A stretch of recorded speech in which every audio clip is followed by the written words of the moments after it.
ሰላም ቡዴ ቻናል ቤተሰቦች እንዴት ናችሁ? ዛሬ ላይ የማያሳያችሁ እንዴት ነው ቴሌግራም በምንጠቀምበት ሰዓት ብዙዎቻችን ዝም ብለን ባይ ዲፎልት ነው እንዳልምንተው ከከፈትን በኋላ ማለት ነውና መሆን የለበትም የሚል ምክር አለኝ። ያን ለማድረግ ምንድነው እያንዳንዳችን የራሳችን የቻለ ፓስወርድ ሊኖረን ይገባል። መጀመሪያ ላይ ከከፈትነው በኋላም ሌላ ሰው ደግሞ እንደፈለገ እንዳይጠቀም በሎካል ፓስኮድ መቆለፍ መቻል ይኖርብናል። ያን ለማድረግ ሴቲንግ ላይ እንገባለን።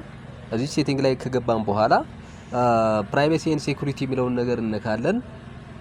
ዘን ምን ማድረግ አለብን? አሁን ለምሳሌ ኦን ሆኗል ከዚህ በፊት ተከፍቶበት ስለቆየ ያን ለምሳሌ አጥፍቼ እንደገና ኦፍ አድርጌ ላሳያችሁ ማለት ነው።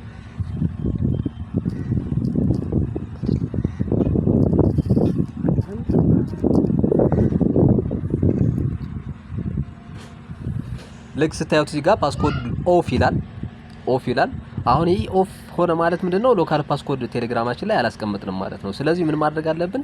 ልክ ይሄንን ኦን ማድረግ ይኖርብናል። ያን ለማድረግ ፓስኮድ እንትሏን እንነካታለን ማለት ነው። ከዛ በኋላ ኢኔብል ፓስኮድ እንላታለን እዚህ ጋር። እዚህ ጋር ምን እናደርጋለን? 4 ዲጂት ፓስኮድ እናስገባለን ማለት ነው። ለምሳሌ እኔ አስገባው። ከዛ እንደገና ራሱን ድገመው ነው የሚለኝ አስገባውኝ።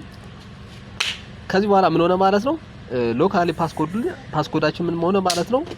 ኦን ሆነ ማለት ነው። ስለዚህ የኔን ስልክ እንኳን አንድ ሰው ቢያገኝ ቴሌግራም ቢከፍት አውቶማቲካሊ ቴሌግራሙ ወደኔ ሜሴጅ ይዞት አይሄድም ማለት ነው። መጀመሪያ ምን ይጠይቀዋል ማለት ነው?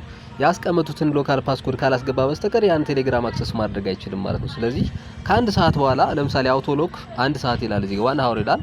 ከአንድ ሰዓት በኋላ ቴሌግራሜን ኦን አድርጌ ኦፍ ባደርገው ኦፍ አድርጌ ኦን ባደርገው ያን ፓስኮድ ይጠይቀኛል ማለት ነው።